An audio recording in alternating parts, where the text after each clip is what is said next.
This podcast is part of the Batman Universe Podcast Network, hosted by the BatmanUniverse.net.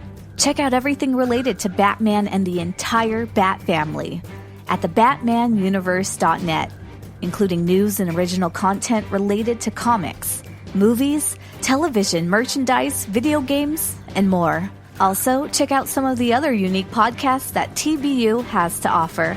Consider supporting this podcast by becoming a patron on Patreon. Even $1 can go a long way in supporting this content that you enjoy. Look for a link over at the BatmanUniverse.net to offer your support now. And now, on with the show. Scarecrows frightened of a clown that's laughing, boys. I am a Bat-Fan. I am a Bat-Fan. Shine that signal, come out to play. I am a Bat-Fan. I am a Bat-Fan. Bring it on, Batman. Jump out your cave. 'Cause I am a Bat-Fan. I am a Bat-Fan. Shine that signal, come out to play. I am a Bat-Fan. Hey, what's up, everybody? Welcome to episode 216 of at Tim G311. My name is Tim, and joining me as always, but I gotta be honest, I wasn't sure if you were gonna make it this time, Dane, just because of maybe being a little bummed out and depressed for how the season right out for the Oakland A's so far. Just a little, Tim. I don't know if that's the right word, Tim. Starting 0-6, yeah. Not very good. Not very happy. Not very positive. Well, it is a historic start to their season, though, but just not in a good way. Yeah, in all the wrong ways. They broke their own record, Tim. It's definitely the worst start in Oakland. It's their worst start since the Philadelphia days. And It was like the early 1900s, right? yeah, that team ended up with the worst winning percentage in modern baseball. So that's not a good start. Not a good omen, I'd say. To be fair, though, they've had a rough schedule as far as playing some really good teams. The Astros, and yeah, we know they're cheaters, but they're supposed to not. I don't think not supposed to. They're just not going to be as good as they were a few years ago. But they've always seemed to have Oakland's number the last couple of seasons, and that so far is continuing. And then after the Astros series, they just happen to play the best team in baseball with the Dodgers. Ironically enough, is where they got their first win. Yeah, and I mean, it's like you look back at those those 6 losses, right? And it's like, how do you give up 50 runs in 6 games and you only score 13? You got outscored 50-13 in those 6 games. Wow! Like, how does that happen in baseball? Sure, football maybe, yeah, sure. But in baseball, it's like, I don't. Like how bad do you have to be? I mean, the starting pitching is awful. Fielding is awful. Like, really, that's been a big that's been a big thing too. And you know that's coming from, I mean, I don't know what that's coming from. Like, are you just playing out of position? Are the Dodgers and the Astros are just hitting the ball in such a way where you just cannot get to it? And of course, even like the base running is bad. Getting caught in the middle, in a pickle. Like, I don't understand, like, what happened. Just run to the next base, And it's like the hitting is super inconsistent. You can have a 2-run home run and then give up 7 the next inning. It's like what is that? Man, it doesn't sound like they're playing big league baseball from what you're describing. I mean, it's rough start. Oakland does get off to some slow starts, and then they kind of kick it up kind of in the middle of the season, the second half, especially when it gets close to the end, like August, September. And then I know like the last few years, they would be close and kind of catching the Astros, and you go back and think, if only they got off to a good start, they'd be in first place by now. But it seems like they're digging themselves in a similar hole, but a little bit bigger than what they've done in years past, seeing how they started 0-6. But they're 2-6 now, right? They won yesterday. Yeah, they won yesterday against the Astros. That's good. Yeah. But I just don't know how you kind of rebound after this. I mean, I guess you can, right? Yeah, that's the only saving grace, I guess, right now, was that it is the first week of the season. And there's a lot of baseball left. But it does kind of set the tone, though, when you start off really bad. Like like 0-9 or like 2-10 or something like that. Like, right. I mean, you can come out of it, but it's kind of rare when it does, and it's not that easy to do. Well, you know, it's great to see baseball happening. I guess I can say that. I mean, that's the big positive I can take out of this. With fans in the stadium too, which is with fans in the stadium, nice to see. Yes, even though Oakland kind of dropped the ball on the food aspect of this whole COVID restriction. Oh no, I don't think I've heard about this.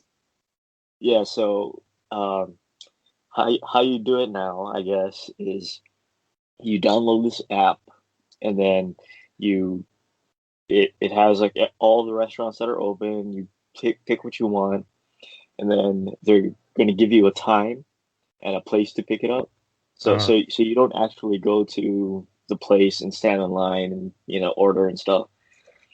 So that's how you do it. And then the app wasn't working the whole day, that whole opening day. So nobody could get anything to eat. Does the Coliseum have Wi-Fi? I mean, is that not up to date? Do you think it does? I would guess no. I have no idea if the Coliseum has Wi-Fi. I'm assuming it does. That's where the Oakland offices are. So, yeah. So yeah. I mean, it is great to see. I mean, even though you're at the Coliseum, it's still great to see baseball. It's still great to see fans in the stadium. It's not a good start to the season, but yeah, I'm sorry, Dave. I know I could complain about the Yankees not playing that great. They're probably going to be 2-4 by the end of this game, which they're losing right now. Yeah, and it's the same old story with them. Can't really hit when they need with runners on base. Can't get that big hit when they need it, except on an occasion. And players just can't stay healthy. I mean, Aaron Judge, that's just so frustrating. He's such a great player and a hitter, but yet only 3 or 4 games into the season, he had to rest for 2 games because of general soreness. And it's just like so frustrating that he can't seem to stay healthy. And it's just exactly where they left off last year. It sounded like, and the pitching seems to be a little worse too. Besides Garrett Cole, but everyone else following him haven't been horrible, but it hasn't been great either. So they're kind of off to a slow start. But again, I'm sure I'd sound like I'm really complaining and nitpicky compared to how the Oakland season has started. So I won't go into too much of how not impressed I've been so far with the Yankees in this season. At least you have some form of starting pitching, Jim. Yeah. That's all I'll say. At least we got one pitcher we know we can count on. Yeah. Man, and the we got bullpen is really bad this year. The A's bullpen is really bad this year so far. It's not good. And I mean, plus too, it's like, I mean, I guess it starts with the starting pitching. You know, it's like it always does. You have to be able to get out of the second inning. You know what I mean? You have to be able to get out of the second inning without having to bring in a reliever. So, or at least warm him up. You know. Yeah. So. Yeah. But yeah, like you said, great that baseball is back. I miss seeing it. Hey, we even got a no-hitter yesterday from already in this early season.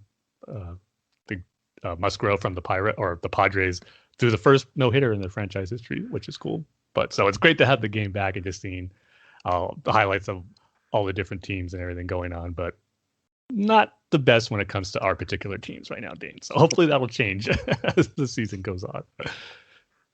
Well, at least we didn't get no hit. 10 games into the season? Yeah, you got that going for you. Yeah. So yeah, baseball is back, which obviously anyone who's been listening to our show for a while know that's always a big deal for us. So we're happy it's back, but could be happier with our teams. I guess we'll leave it at that. Yeah. But fortunately, unfortunately, I don't know what it is right now. Yeah, just got to get through it. Yeah. But we can go ahead now and get into our Fellowship of the Ring minute by minute commentary.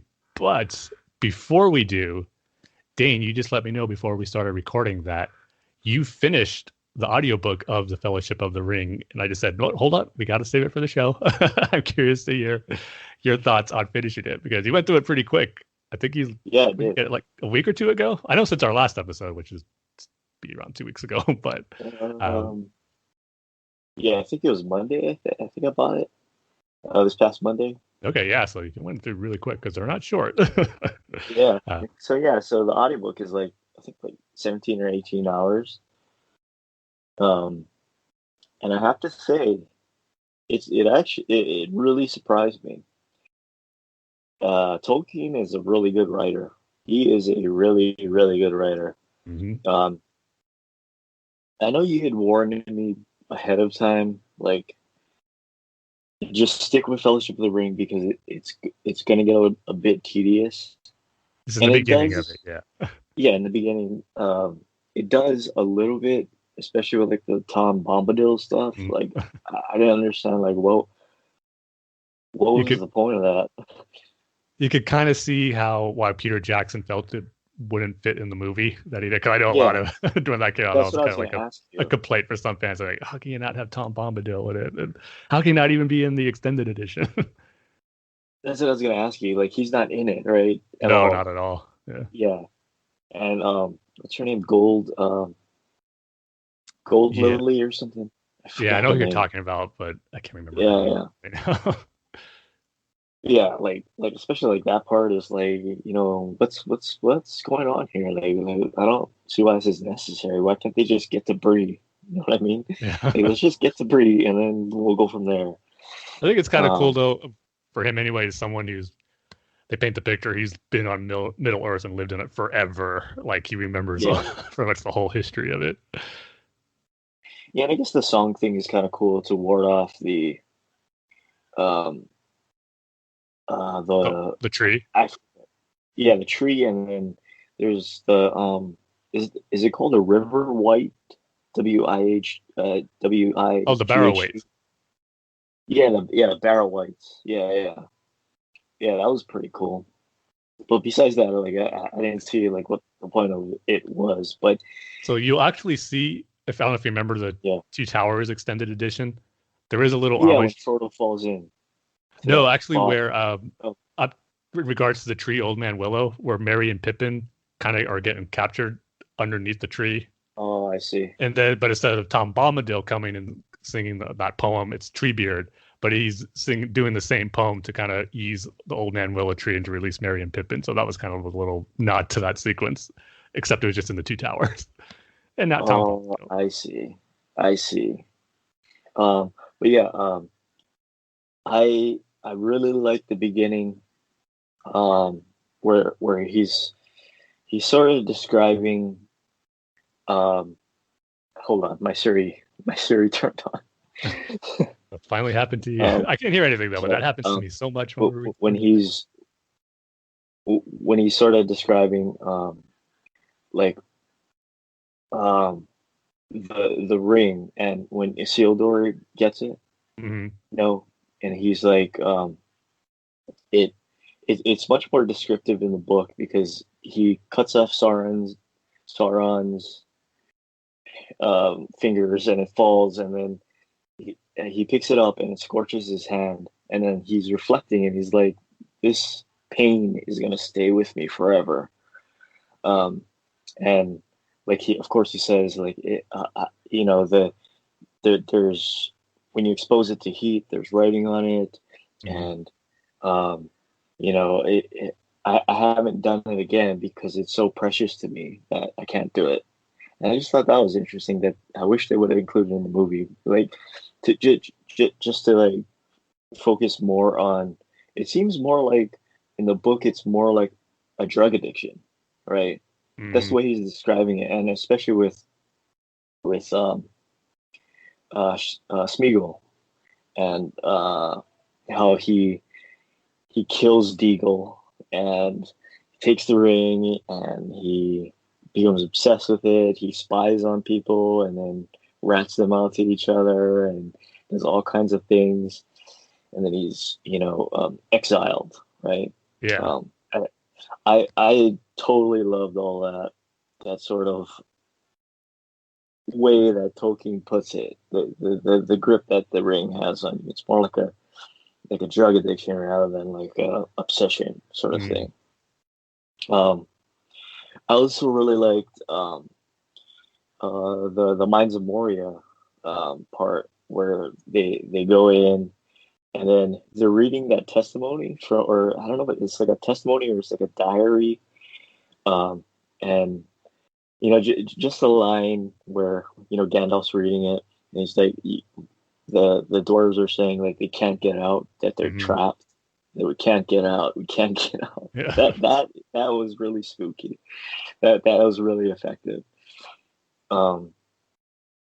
But yeah, I love the book. It's really well written. It seems like Tolkien spent a lot of time on the dialogue. There's like a bunch of turns of phrase where he's like, Yeah. it works so well together. In the whole sort of conversation that they're having. But yeah, I loved it. I thought it was going to be a boring slog. And sure, like the songs, it's like, okay, let's get through the song, like, okay, I'm going to fast forward through this song. But for the most part, it kept me really engaged. And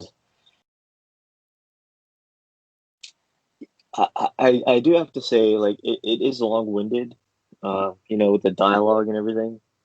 But I mean, especially like the council scene, the at Elrond's house, that goes on forever, and it's like they're talking about like things that have nothing to do with anything in in what they're trying to do. But then, it's sort of helpful because you don't have to pay attention to every single little thing.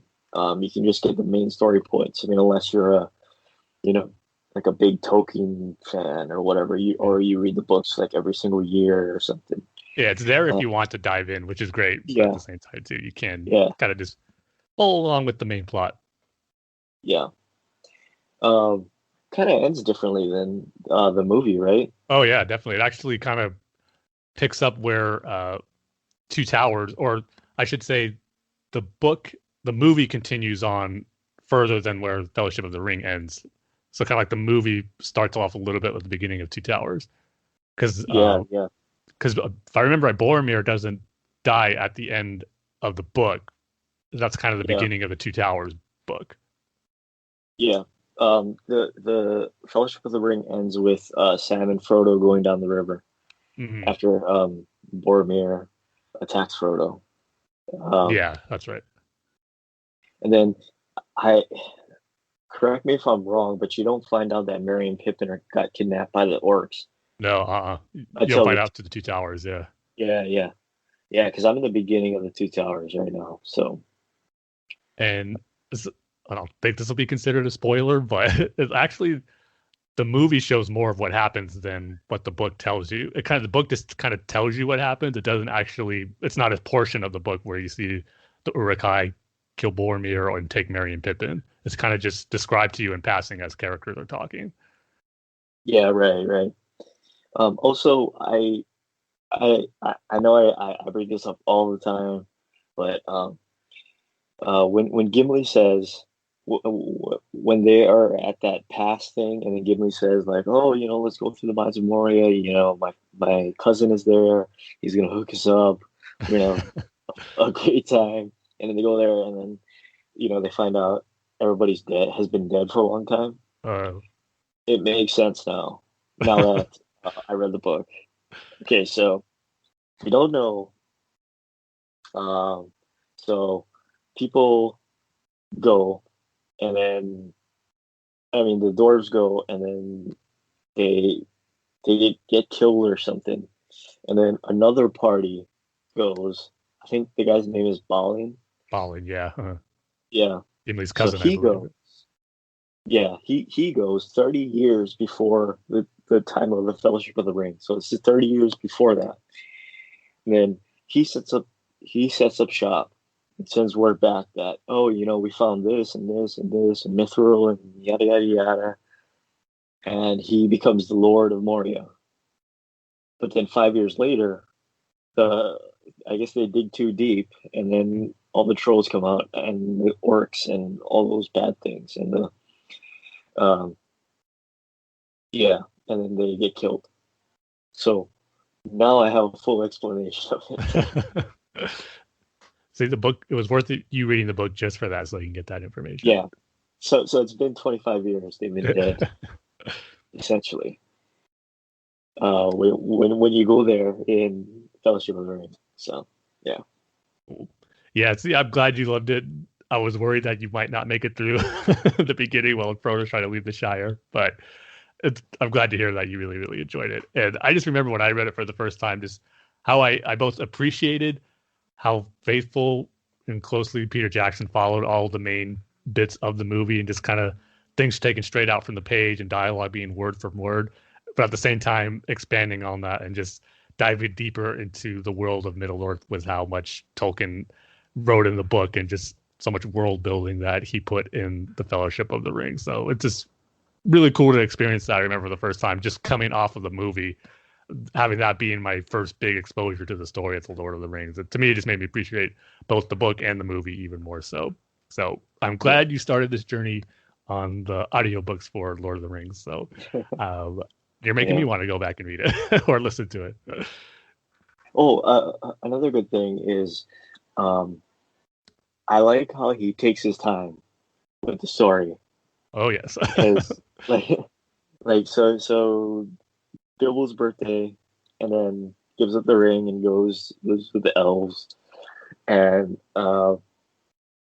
Gandalf has to go off and do his research. So it's been like 9 years. Yeah, it's a long It time. takes like 9 years, and then like Gandalf comes back and says like, "This is the one ring, and we gotta destroy it, and you gotta take it to this place, and yada yada yada." And then Frodo waits till the fall to leave. He does it because he has to try to sell the property and everything, right? And yeah. I like how Tolkien begins this book with a property dispute. Yeah, that's right. The Sackville Bagginses. Yeah. You see a little bit of them in the extended cut of the movies where Bilbo tries to avoid that. Oh, do you? Yeah. I don't even remember, but Well, once we get to there in our commentary, which will be a while, I'll be sure to point them out to you.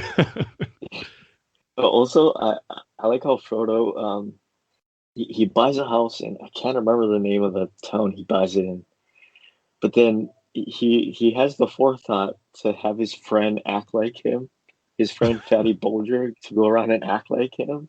That's it. I don't remember that. It actually works because it throws off the ring raid. Because they're following him around, and then they're like they're like scouting, Frodo out, quote unquote Frodo out in his house, and it's his friend Fatty Bulger. I totally forgot about that aspect. It works. Yeah, I loved it, Tim. I really did. It's a 4.5 out of 5 for me. Awesome.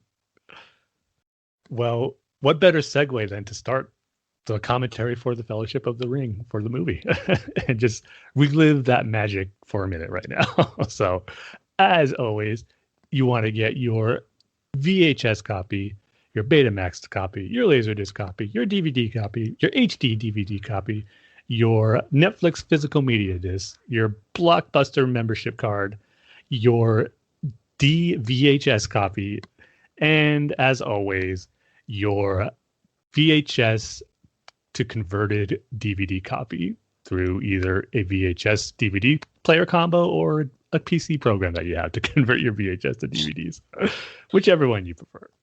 So we're going to be going from minute 4 to 5 in this commentary, still in the very early stages of the prologue, but I will go ahead and give the countdown. Are you ready, Dane? Yeah.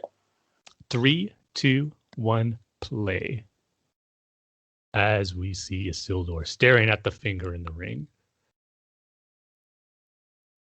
Again, such a cool effect of just seeing Sauron, his energy and power that he has just being released as Isildur kills someone, just mowing down all the soldiers there. I don't think not necessarily killing them, but just making them all fall down at the force of his energy. Just really cool stuff visually. That's a really cool helmet. It is, yeah.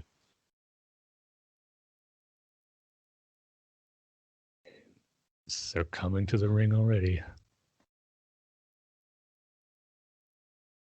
I didn't know it changes sizes depending on who's wearing it. Yeah, that's a detail I forgot too from the book.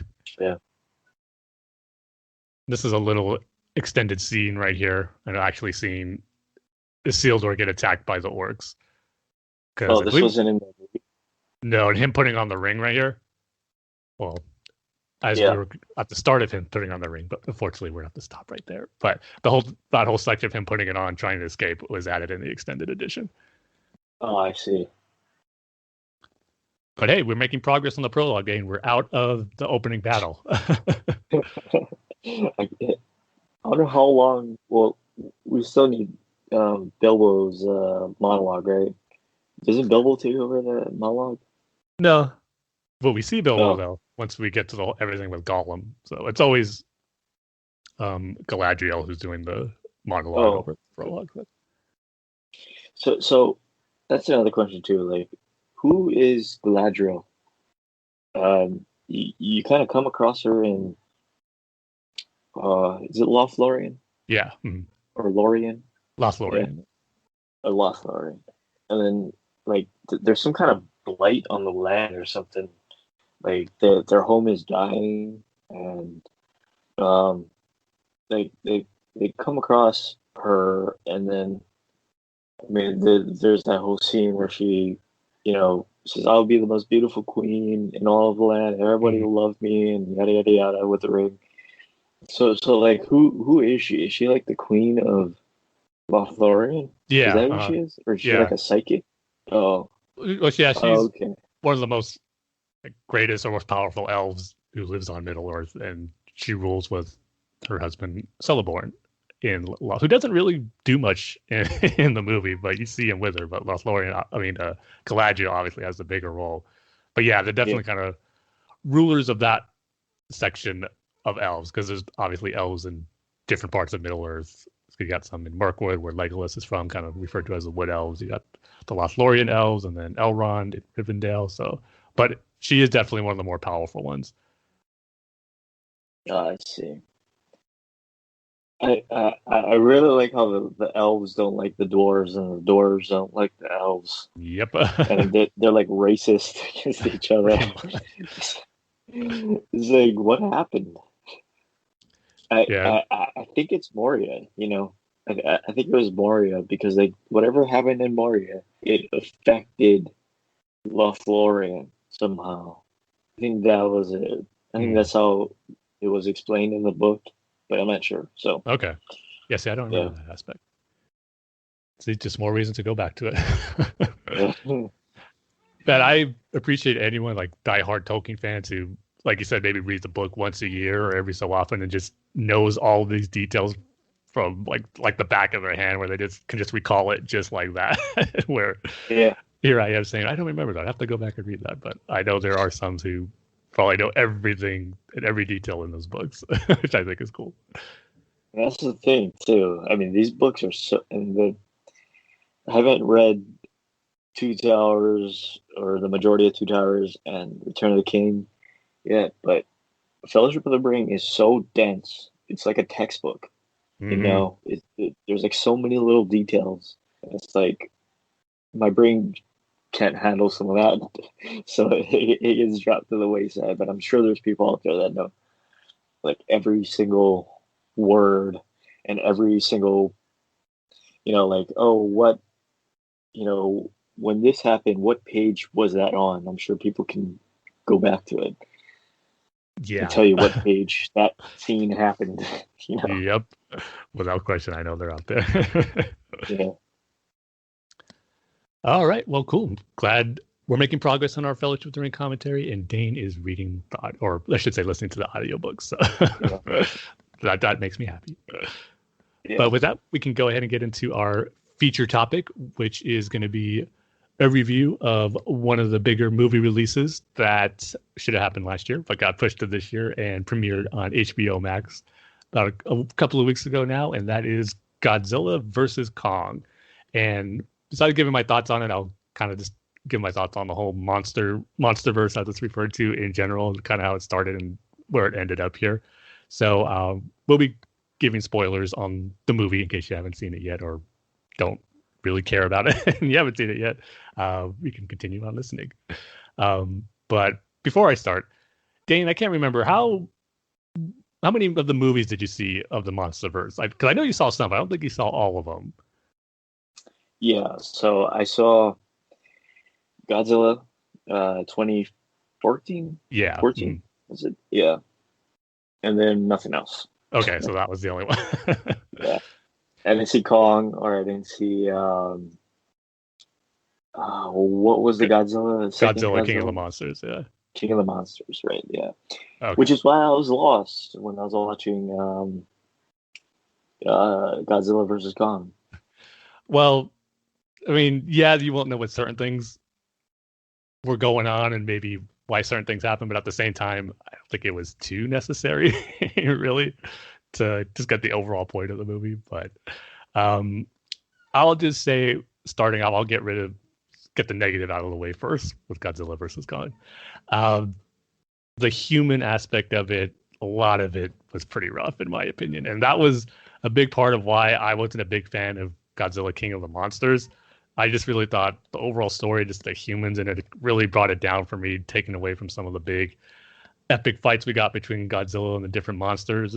They were good, but I don't think as great as I should say, it wasn't good enough to where I could overlook the human stuff in the story to kind of overall enjoy the movie. It just really brought it down for me. I know a lot of people don't share that opinion. A lot of people like King of the Monsters and for what it set up in the action, which I totally get. It just didn't work for me as well as I wanted to. And that unfortunately continued with Godzilla and Kong. There was basically two split human storylines that were one I could see that needed to be there for the course of the movie and to show the story of Godzilla versus Kong. But then another one just felt like was so unnecessary. And I know this movie was rather short. It was under 2 hours. And I think it's definitely better for that. But I felt it even could have been shorter. Like, it was just an hour of kind of just mainly Godzilla and Kong. I would have been happy because the whole plot with the humans, where you got the scientists who took in the little girl who was deaf and who was able to sign with Kong and was from Skull Island, that stuff I liked. I didn't mind. It was pretty good and felt overall important to the story with Kong and what they were trying to set up.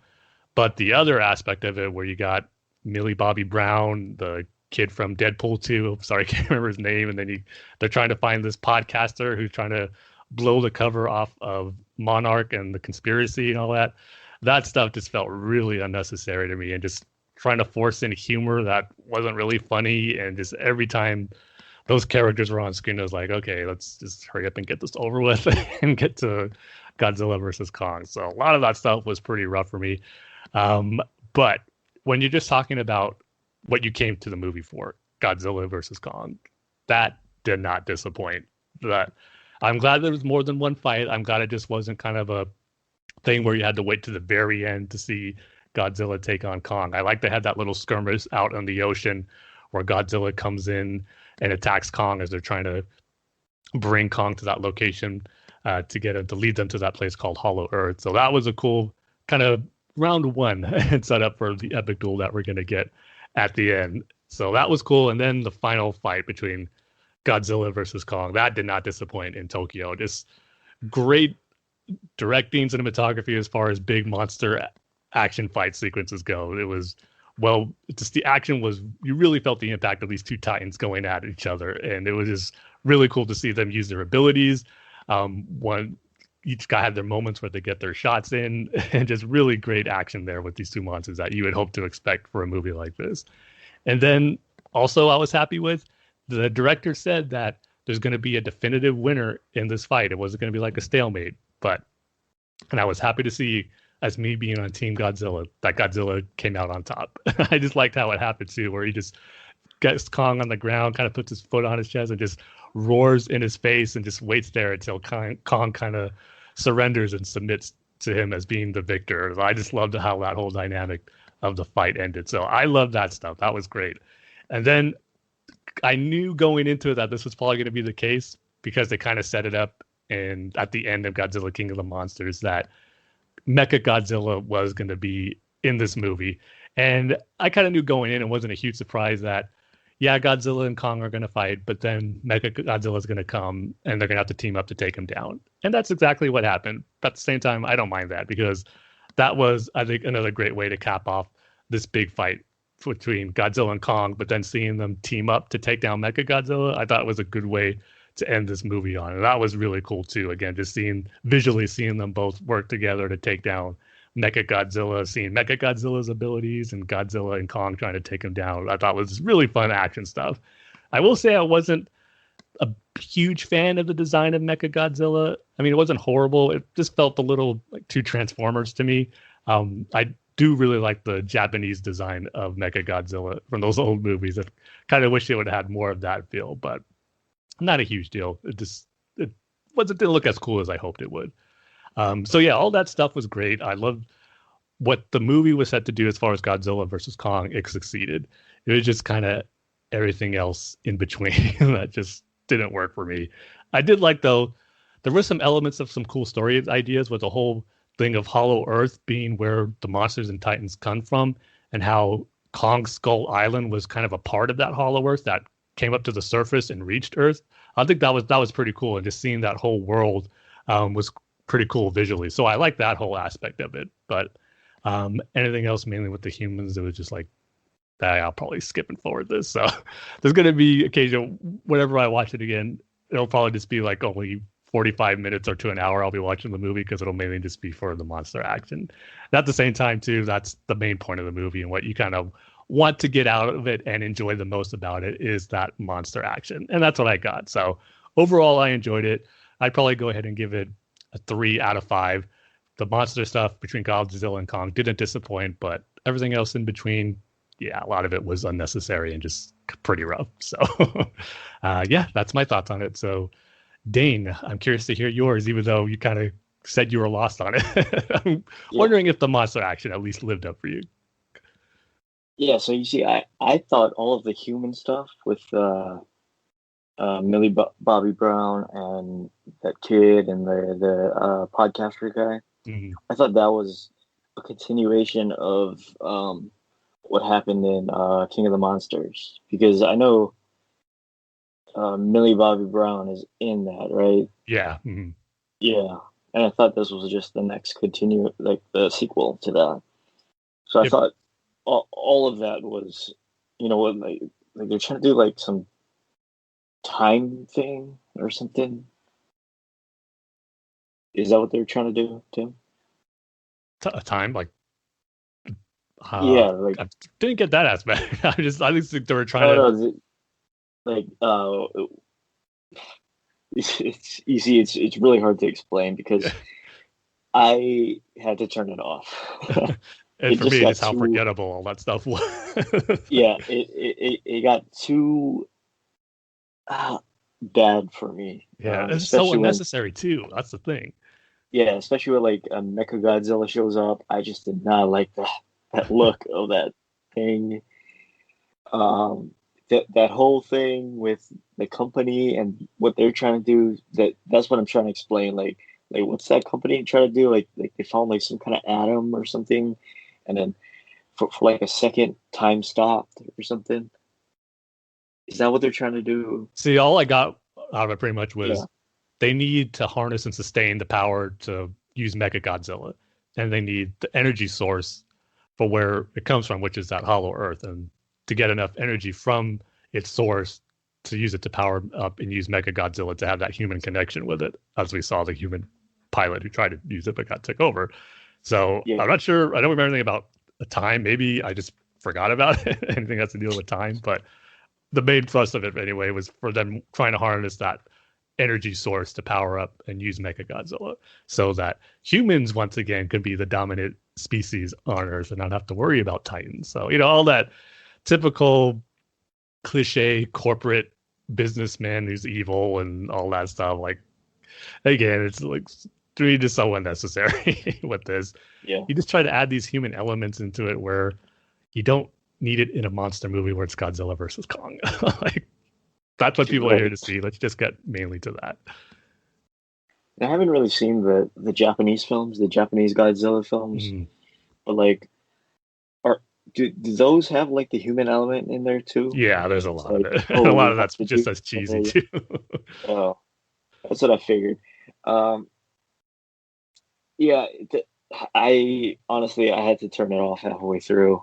When the Mecha Godzilla showed up and um, they're flying spaceships and they go into the Earth and the whole Hollow Earth thing, which is it's like they're trying too hard to make the movie smart, but they're using a dumb concept to try to do that.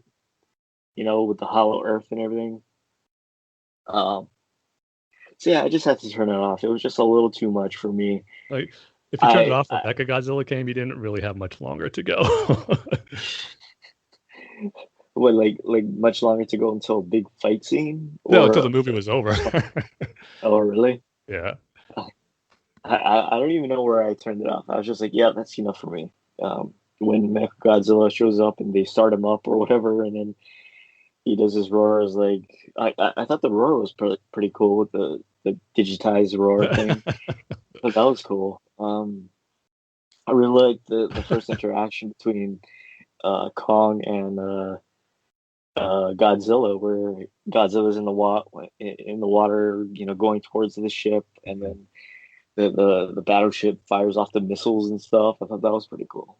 Um, I just wish it was just let's have Kong versus Godzilla. I mean it's not that hard. Yeah, exactly. It's you're taking the Batman versus Superman route, and it's like it's not working. It's like it should be Batman versus Superman. It shouldn't be Superman giving you know congressional testimony, and stuff like that. And like we're getting sidetracked with all these other things, and it's like this movie is simple, right? It's Mhm. Godzilla versus King Kong. It's Batman versus Superman. It's like let's just do that. Well, I would We say don't you have need a to. little more nuance for Batman versus Superman. But with Godzilla and Kong, where it's monsters, that I don't really Oh, expect or really yeah, care to see sure, too much of that. sure, but it's like let's just have them fight in cool locations and doing cool stuff. That's all you need to do for a Mm, Godzilla versus Kong movie. You don't need to include all this other human stuff. But yeah. I don't know. For me, I thought the visuals were really, really good. I like the design of Godzilla. Kong, you can't go wrong. You can't make it bad unless you're going back to the old claymation Well, you stuff. could, but then you have to be pretty bad at your job to make Kong look bad. I mean, he's just a giant gorilla, right? Exactly. So, um, so yeah, I'm gonna give it a 1 out of 5. Um, I thought the fight scenes were cool, but it was just too far. It was just too much in between that just didn't interest me at all. So, Yeah. sort of what you're going at, you know. Mhm. Yeah, I would agree. And just the whole, in regards to the whole Monsterverse in general, I just really thought it got off to a great start with Godzilla 2014 and Kong Skull Island. I really, really like those movies. And a lot of people complained about Godzilla 2014, how the human characters were boring and uninteresting, but I really liked them because it wasn't, they were characters that didn't annoy you, where it wasn't forced humor or trying to be funny, having these uh, characters where you kind of checking off a list. You got to have the comedic character, you have to have the nerdy character, and all like the tough soldier character.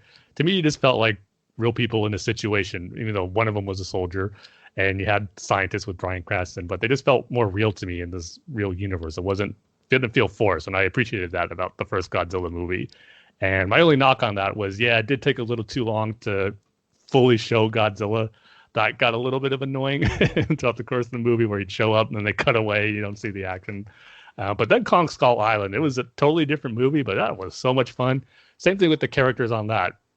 It had a little more lighter tone than the first Godzilla movie, but I thought the characters, they still didn't annoy me. They just felt perfect in this type of setting and story they were telling with Kong Skull Island. So I just thought both those movies did a great job of setting up the universes of Godzilla and King Kong, and to have them clash is going to be something really cool to see down the road. But then I started to got concerned when King of the Monsters come out, and I wasn't a fan of that, and that kind of lowered my expectations for Kong Skull Island when I found out that most of the characters from King of the Monsters were going to be returning for Godzilla versus Kong. And it was like, okay, I might have to expect some more of the stuff I didn't like in King of the Monsters, and that's kind of what I got in Kong or Godzilla versus Kong. So to me, the whole Monsterverse is kind of something, for me personally anyway. I know not everyone's going to agree because a lot of people love it, which is cool, but it just didn't reach the potential that I think it could have, and the hope I had for it coming off of those first two movies. I thought it kind of peaked with those two, and then it just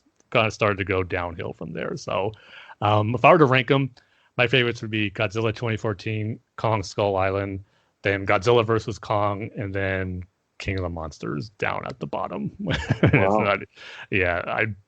I enjoyed Godzilla versus Kong a lot more than I did King of the Monsters. And I was super excited for that going in. It just, the trailers, the monster, it just looked fantastic. And while seeing that monster action in the movie is still cool, it's just one I don't find myself revisiting too often when I get the urge to revisit this universe and see the monster. I usually go back to the other two. So that's how I'd rank them. I know a lot of people do it differently. Yeah. I haven't seen Kong Skull Island. But I really like how they have him in the beginning of this movie, Godzilla versus Kong, where it seems like he's retired and he's just like, he's sleeping in a giant mud pit and he's just like enjoying life, just cruising around the island, and I don't know, I guess just cruising, right? Well, yeah, because I mean, like, what happened in Kong Skull Island? Like, well, that's the thing, because I was kind of surprised with how it started off with Kong in this movie, because yeah, Kong Skull Island takes place in the 70s. So really, yeah, wow, it was going to be a pretty big time jump, and apparently they got Kong off Skull Island and just kind of created this virtual reality of him to make it feel like he's at home, but really he wasn't there. And so don't really know how that happened because this movie just started off with him in that base where they're just creating this virtual home for him. I see. So I was Maybe, kind of confused, just as you were when I first started it and saw that that's what the reveal was, where Kong's not actually on Skull Island anymore.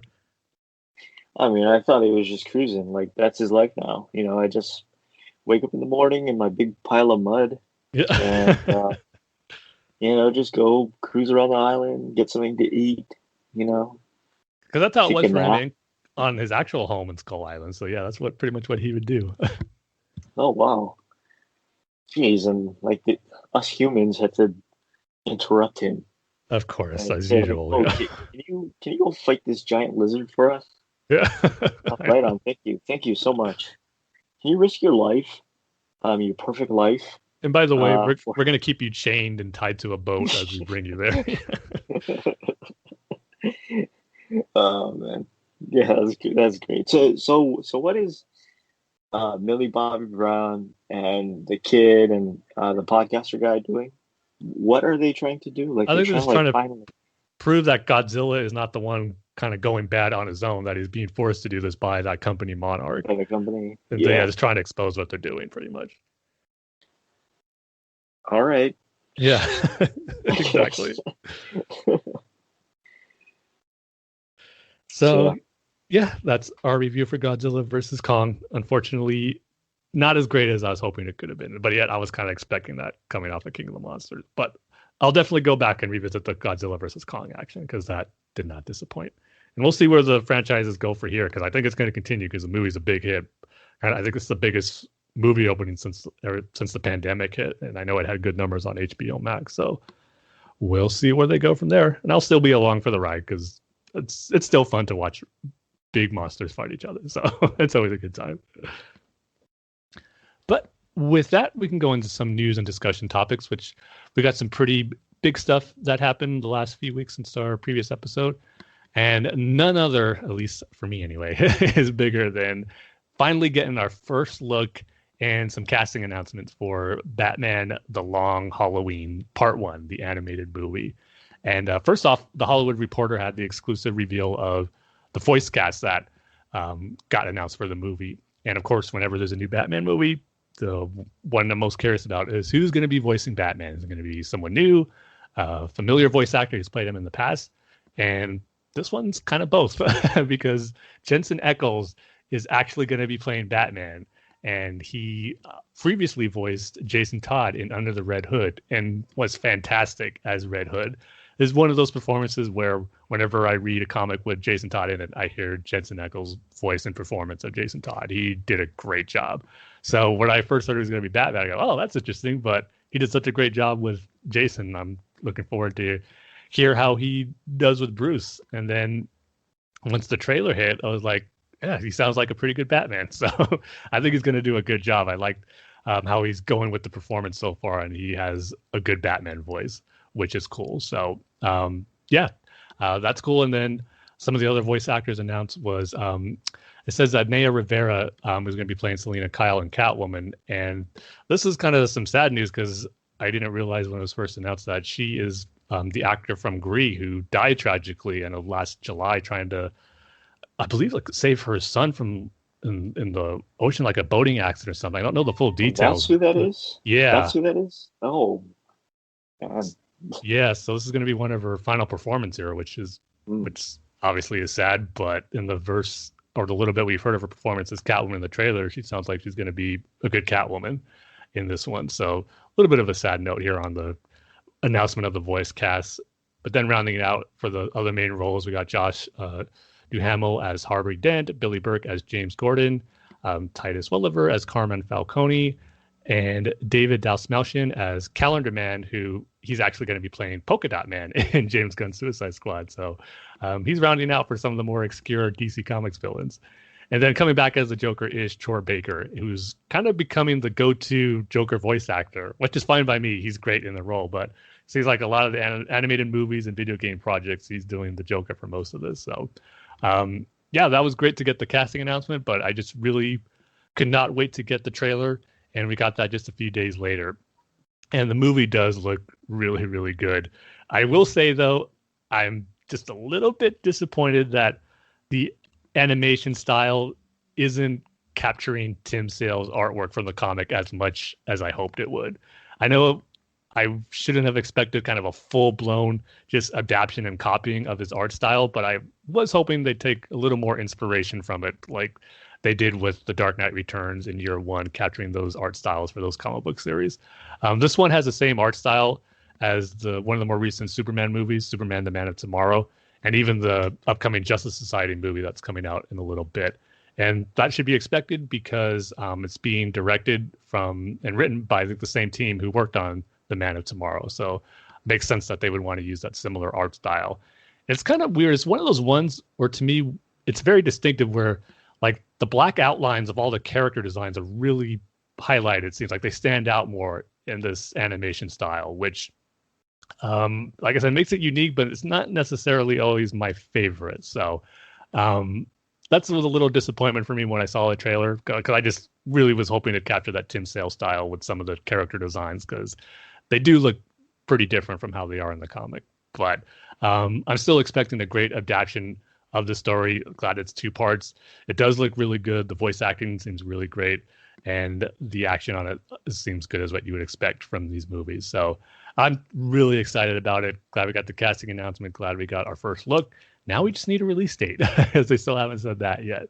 So hopefully, I think I'm expecting it to be sometime in the summer. So hopefully not too long, but I cannot wait to see it. And I think I probably have to do a reread of the comic too before it comes out, because it's been a while since I read that one, and just want to get familiar with certain key moments from that story again too before I see the movie. So yeah, I'm excited for it. Yeah, that was my first reaction when I watched the trailer. Was that I really need to reread Long Halloween because it's been too long. Yeah, it's definitely been over a decade for me.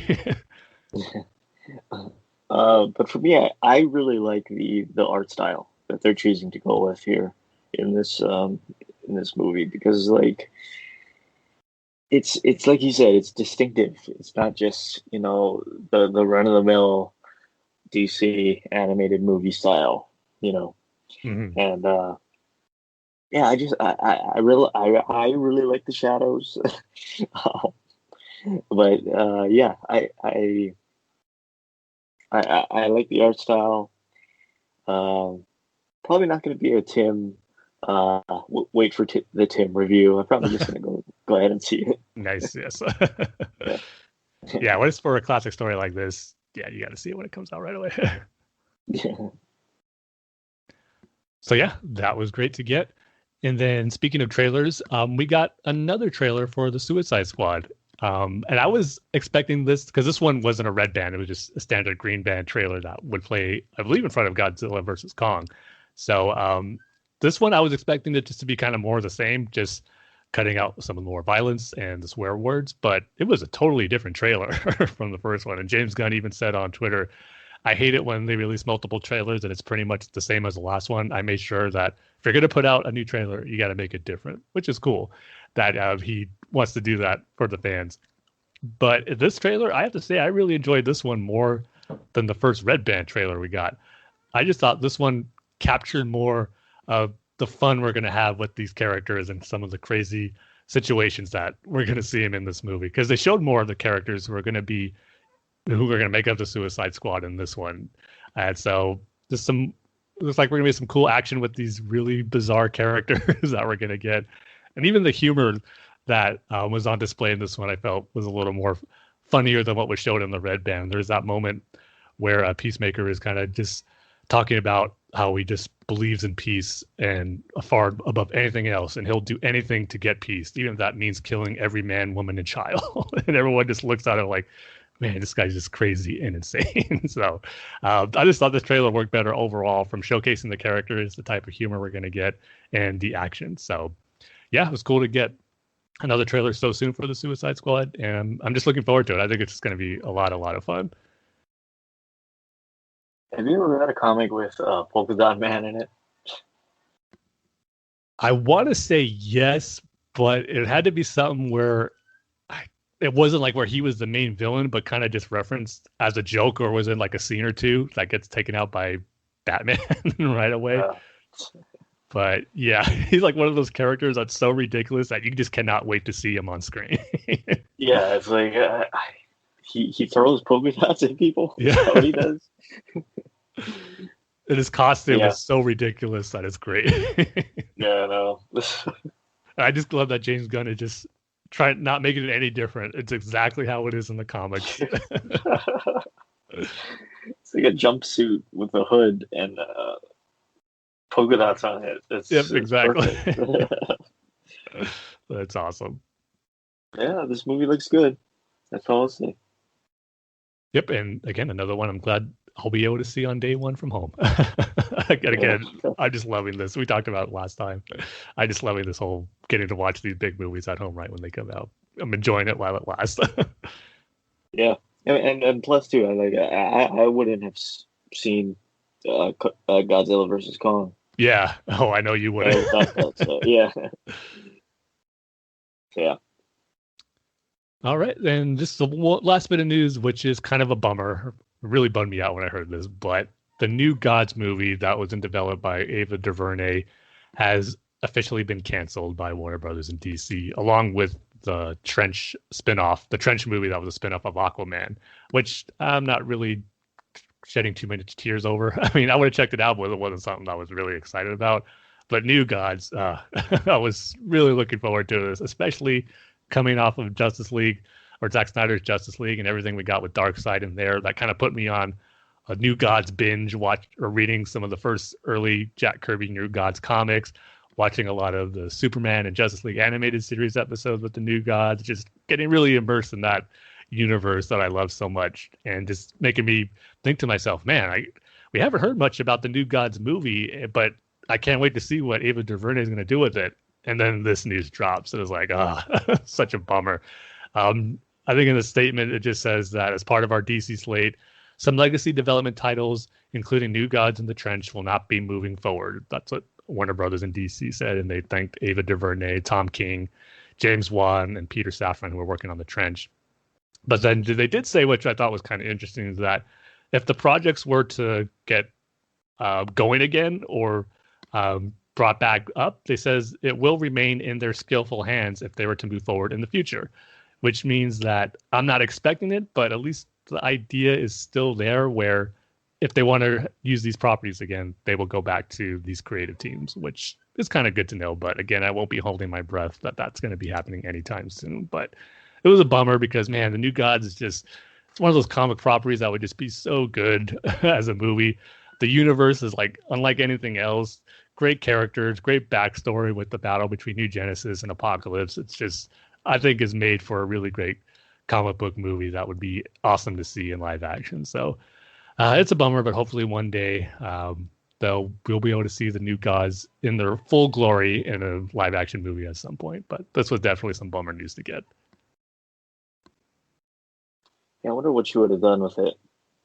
Yeah, I thought she would have done something cool. Yeah, I was really looking forward, especially her working with Tom King on the script. Now, maybe my optimistic about that is a little too much because I haven't personally read his Mr. Miracle run, but I've heard nothing but great things about it, even more so than his Batman run from those who like his Batman run. To say is like his Mr. Miracle run and I think it's even his Vision run with Marvel. I keep hearing from so many people that it's some of his best work, and eventually I'm going to have to read both of those. But that had me excited too, that he was working with her on the project, and just again, really disappointed that it's not happening.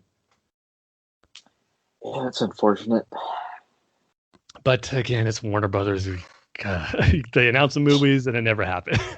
And the stuff they announce right away ends up moving forward quicker than others. So you just never know when it comes to Warner Brothers and how they go with their DC movies, which is kind of frustrating. Yeah, is that Flash movie still coming? I think it's officially filming now, so it's looking good. But until we see actual footage, I don't mind if anyone still remains skeptical about it. I can understand it. Yeah. That and Black Adam officially started production. I think The Rock has shared some Instagram posts of showing him working out before going to set and showing little production photos. So that's officially happening too. How long has that movie been in production? Funny, I saw a tweet not too long ago that I think it was like back in 2007 where it was kind of first announced that Dwayne Johnson will be playing Black Adam. And then I think it took another like 5 or 7 years before the movie actually took out a get greenlit. And now it's actually filming. So it's crazy to see how long it's been somewhat in development over the past few years. Jeez. So 14 years it's been development. Yeah. 2007 to 2021. Yeah. Wow. So yeah, no pressure on The Rock to deliver something really great. Yeah, I can't believe he didn't because you hear these stories all the time where like the movie takes too long to get greenlit or whatever, and then the original actor leaves or whatever. He stuck with it for 15 years, 14 years. Which I think is cool. I think it just shows his passion and desire for how much he wants to play this character, that he's willing to wait until they get it right or ready to go on it. So good on him for kind of sticking with it and just really wanting to play this character. Right. So yeah, that's our news and discussion topics for this episode. And we can now move on to a comic review. Yes, I actually got a comic to talk about on this episode. And it's going to be Batman and Catwoman #4, which just came out this past week. So I'll go ahead and be reviewing that. And as always, we'll be going into some spoilers on it for what takes place in this issue. And for our rating scale, what do you think it should be, Dane? Here's the Rock has waited to speak Black Adam. Sounds perfect to me. Dwayne the Rock Johnson. Oh, I gotta make it official. Yeah. Gotta call him by his official name. All right, so Batman and Catwoman #4. This issue, man, it really kind of moved at a fast pace. It ended a lot sooner than I thought. Just a lot of segments that Tom King is showing you here of what's going on in the story in the different timelines. So one of the ones that it focuses on is Selina and Bruce's daughter, Helena, taking over the Cave and the Cow. And she's visiting the different villains of Batman's Rogues Gallery to try to find out exactly the connection between her mother, Selina, and the Joker. Because we know Selina killed the old man Joker in the last issue.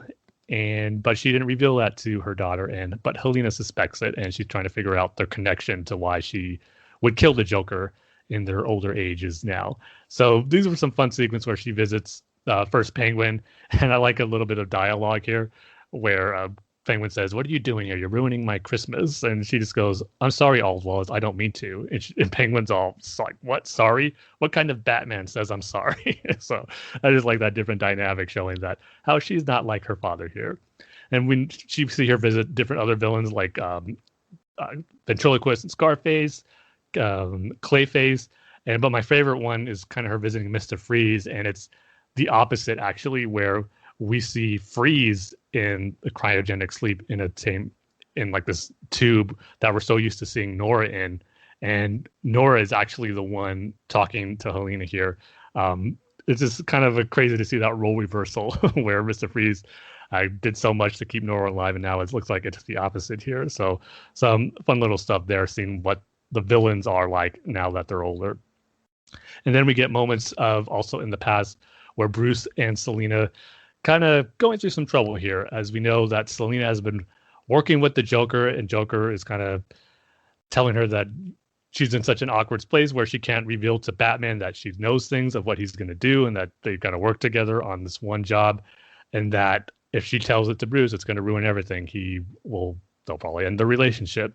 But it comes to a point where she realized Joker has a plan to blow up this ice skating rink on New Year's Eve with a bomb that he planted there. And Catwoman knows about it, and she's debating not to tell Bruce, but she's not going to let innocent people die. So before her and Bruce were going to go to this event, she tells him there's a bomb in the Gotham ice rink and Joker put it there. And you just see the pain on her face that she's struggling to tell him this. She knows it's the right thing to do, but know what's going to happen between her and Bruce.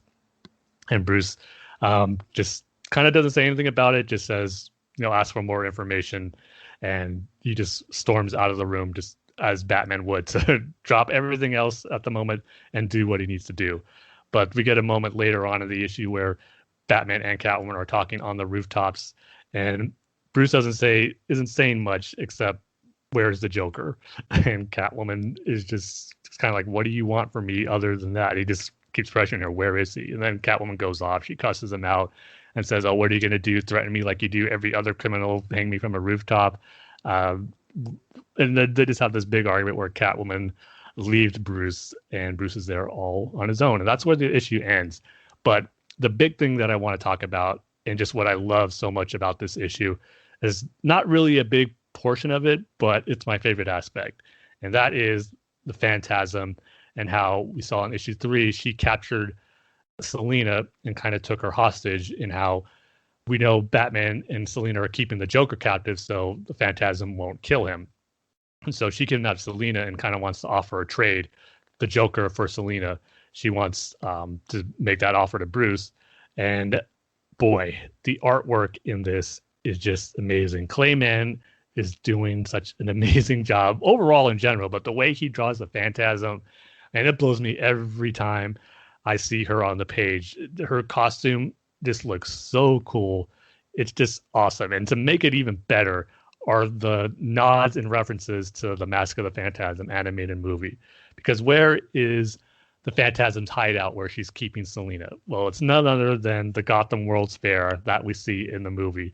There's this awesome page where we see her walking down that miniature-sized city where Batman and Joker fought in the movie, and just such a great layout and design of her, just seeing her look kind of like a giant in the city walking through the amusement park there. It was just great.